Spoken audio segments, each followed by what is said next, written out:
নমস্কার বন্ধুরা, আমি মিতালি ব্লগ ভিডিও থেকে আজকে একটি নতুন রান্নার ভিডিও নিয়ে চলে এসেছি। এই হলো পটল ভাজা, আলু ভাজা, ডাল আর সরষে পাবদা নিয়েছি। প্রথমে ডালটা একটু নেড়ে নেব।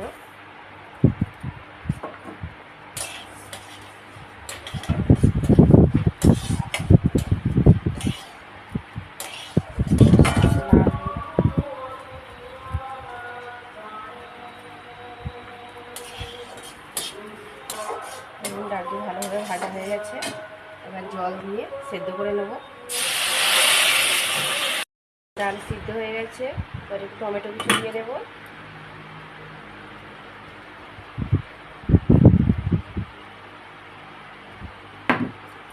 টমেটো কুচিটা সিদ্ধ হয়ে গেলে হলুদ দিয়ে দেবো।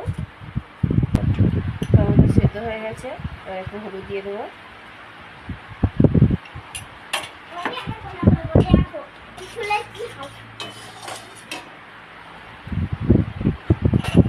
আর সিদ্ধ হয়ে গেছে, জল দিয়ে দেবো, লাগিয়ে দেবো। কড়া গরম হয়ে গেছে, সরষের তেল দিয়ে দেবো। ফোড়নে দেবো দুটো তেজপাতা, শুকনো লঙ্কা, জিরে। ভালো করে ভেজে নেব। ভাজা হয়ে গেছে, ডালটা ঢেলে দেবো।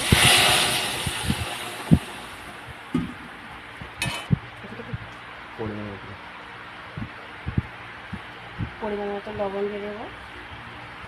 ডাল হয়ে গেছে, এবার লাগিয়ে দেবো। আলু ভাজার জন্য প্রথমে আলুটা সিদ্ধ করে নেবো। কড়াই দিয়ে দিচ্ছি জল, দিয়ে দেবো এবারে।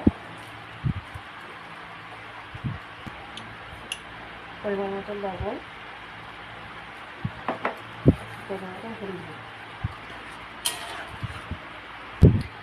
আলু সেদ্ধ হয়ে গেছে, খুব ভালো করে গরম করে নিয়েছি। সরষের তেল দিয়ে দেবো।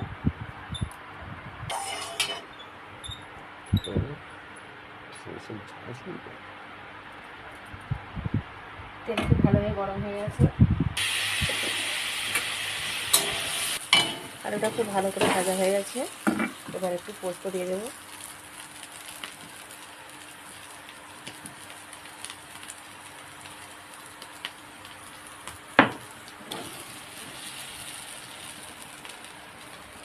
এবার লাগিয়ে নেব।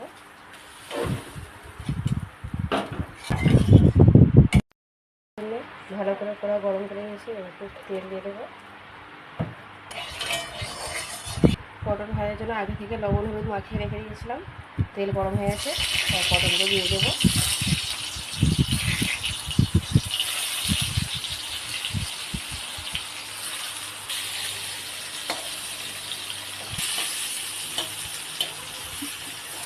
পটলগুলো ভাজা হয়ে গেছে, এবার লাগিয়ে নেব।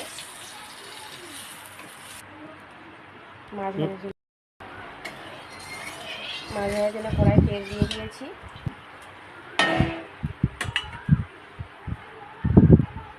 মাছ ভাজার জন্য তেল খুব ভালোভাবে গরম হয়ে গেছে। আর মাছগুলিতে দেখুন আগে থেকে লবণ হলুদ মাখিয়ে রেখে দিয়েছিলাম। মাছগুলো একে একে ভেজে নেব।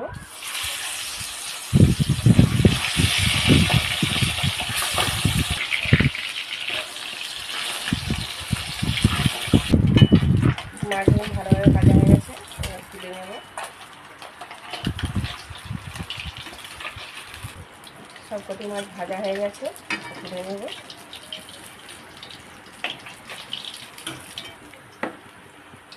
এখানে ফোড়নে কালো জিরে দেবো,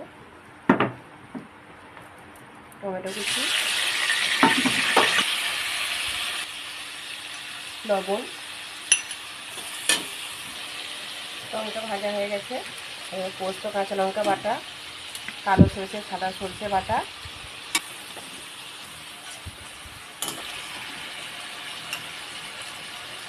হলুদ গুঁড়ো, পরিমাণ মতো লঙ্কা গুঁড়ো দিয়ে ভালো করে কষিয়ে নিতে হবে। একটু মশলার জল দেবো। দেখুন মশলা থেকে কত সুন্দরভাবে তেল ছেড়ে গেছে। এবার জল দিয়ে দেবো। তো ঝোল ফুটে গেছে, এবার মাছ দিয়ে দেবো। মাছ দিয়ে বেশিক্ষণ ফোটাবো না, কারণ এই মাছ নরম।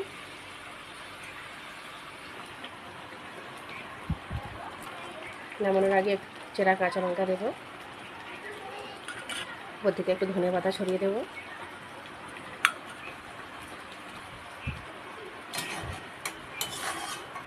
মাছের ঝাল হয়ে গেছে, এবার লাগিয়ে নেবো। দেখুন বন্ধুরা, সরষে বাটার কালারটা কত সুন্দর এসেছে।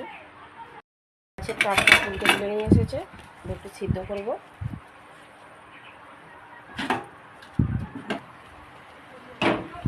এবার তুলে নেব।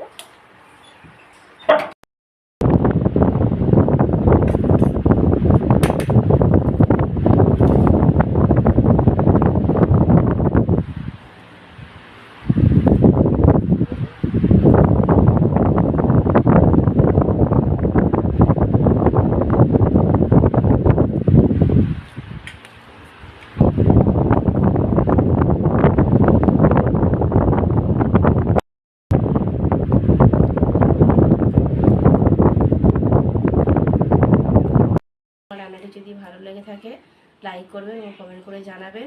আরও নতুন নতুন রান্নার রেসিপি দেখতে চাইলে চ্যানেলটিকে সাবস্ক্রাইব করবেন, এবং নতুন নতুন রান্নার রেসিপি দেখতে চাইলে অবশ্যই কমেন্ট করে জানাবেন। সবাই সুস্থ থাকবেন এবং সাবধানে থাকবেন।